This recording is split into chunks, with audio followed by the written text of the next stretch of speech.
All right, I have Mr. Lekan here from Jobberman. Thank God we have him, and he will throw more light on today's discussion. Thank you very much. Good evening. How are you doing? I'm fine. Cool. I really must say you're looking great. Thank you very much. All Thank for you. this forum. Well, I mean, this is how we go to the office every day. Wow. So concerning today's discussion, what is your take on it?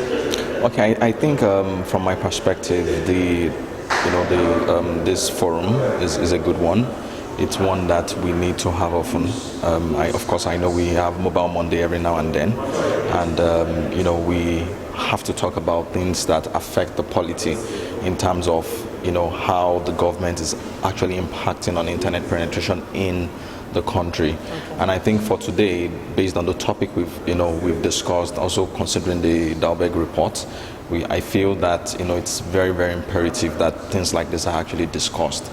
We've looked at infrastructure being a problem. We've looked at access. We've looked at funding. We've looked at the government in terms of policies, right? And I'm very happy that and I hope that the government is going to see this and hear from the perspective of people that actually play in that space, the internet companies, the Conga, the Jumias, probably the Jobbermans, and even financial institutions that are trying to get on the internet space. Okay, for someone out there who doesn't see your company as a real one, or probably a lot of Nigerians tend to believe this is. Yes. How often do your company secure jobs for people via the internet? Okay, so Jobberman is primarily an internet company. Everything that is done via the internet. If you want to upload your CV, for example, you do it via the internet. If you're applying for a job, it's via the internet. So we are 100% via the internet. Of course, we use the print also as part of our distribution channels, but everything that you do is via the internet. Now, how do we, pass the message across to the job applicants that we are for real, right? We do that by ensuring that our brand is strong. That is one. Two is that we try to share the success stories. If you go on the website, you see names of people and even contacts of people that have secured jobs on the internet. And come to think of it, right, if you're not real, right, you're going to have a lot of feedback that is going to, that would trump whatever lie, a quote you're trying to put into the system, saying, okay, we're real. You're going to have a lot of people actually use the website and probably not get anything out of it. You're going to see a lot of people use the website and probably scammed and being scammed, right? That we've not had, right? Of course, a lot of Nigerians, well, I wouldn't say Nigerians, some unscrupulous people will want to thrive on that and try and dupe people, but we've been able to put that in check, right? So we have a lot of testimonies. We have, while today I came in and someone walked up to me and said, how are you doing, Lekan? I got my job on Jobberman, and we get to hear that every now and then. And these people go out and tell other people, their friends, to go look on Jobberman and apply for a job there.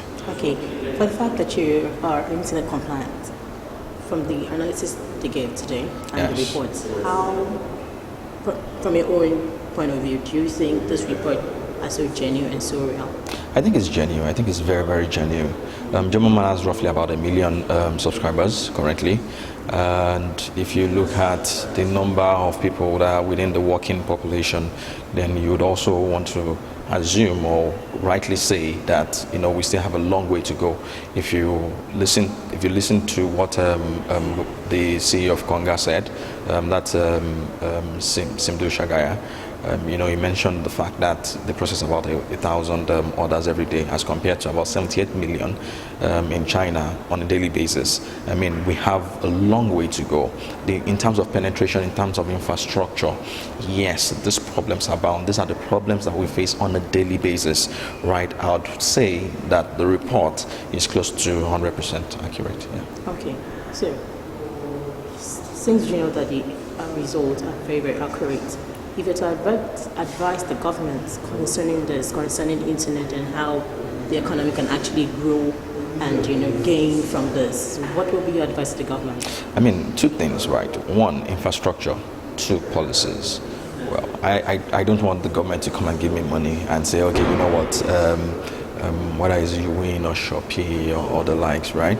All I want the government to do is just fix the basics, fix the infrastructure, try and get internet to everybody's home, right? Create very good policies. There are still policies in the country now that prohibits even government agencies from using some level of internet access.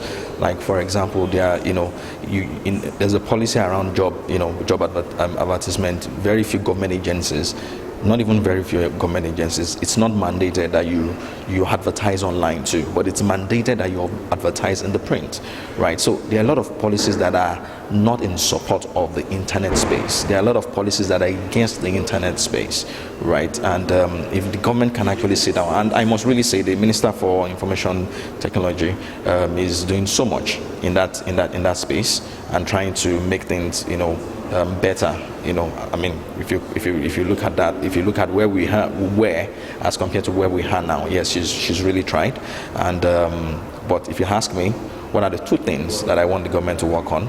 One are the policies, and two are the infrastructure that are needed to grow on. All right. So before I let you go and back to the forum, all right, I just want to advise the young ones. Okay. That's the students. Okay. I got to understand that they do more of social media. Yes. That is where they explore more. So if they had to come on board to make the economic grow in terms of the internet, what do you think they should do? Okay. I mean, using our story as a case study, we started Jobberman while we were in school, right? My advice to the students, for example, and I know that they are currently on strike. Their lecturers are currently on strike. My advice to them would be, one, right, try and solve the problem. Don't just go online and use Facebook alone. In the process of trying to solve a problem, number one, you'd make money. Number two, you'll be relevant, right? Go there and solve a basic problem. A basic problem. There are tons and tons of things that you can do, right, to solve problems using the internet. And like someone rightly mentioned, one of the speakers, the barrier to entry is very low. For most of the internet businesses that you need to run, what you basically need to do is to set up a website.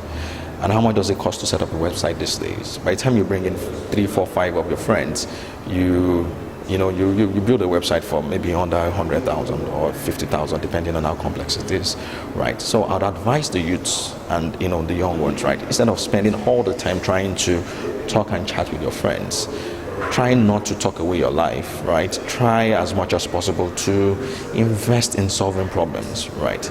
A step a day, right, would move you closer to being fulfilled as a person, creating a meaningful impact within your ecosystem.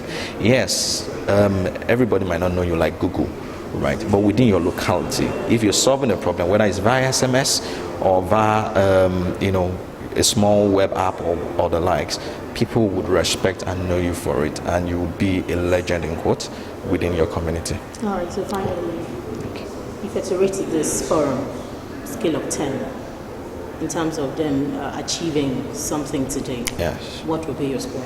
I mean, I would give it a 7, 8. Right. I mean, the reason is, like they say when we're in school, 10 is for the lecturer, 10 is for God, 9 is for the lecturer, yeah, the 7, 8, maybe I'll give it to them. But really, I think we have very talented minds here. We have people that actually experience what goes on in the internet space on a day-to-day basis. It's not just some techie sitting down and saying, okay, these are people that run their businesses, that actually employ people, right? The CEO of Konga said he has about 350 plus staffs. So these are people that live on a day-to-day, give livelihood to people, using the internet, right? I believe that this, the summary of this program, the outcome of it is something that is very, very valuable for the government.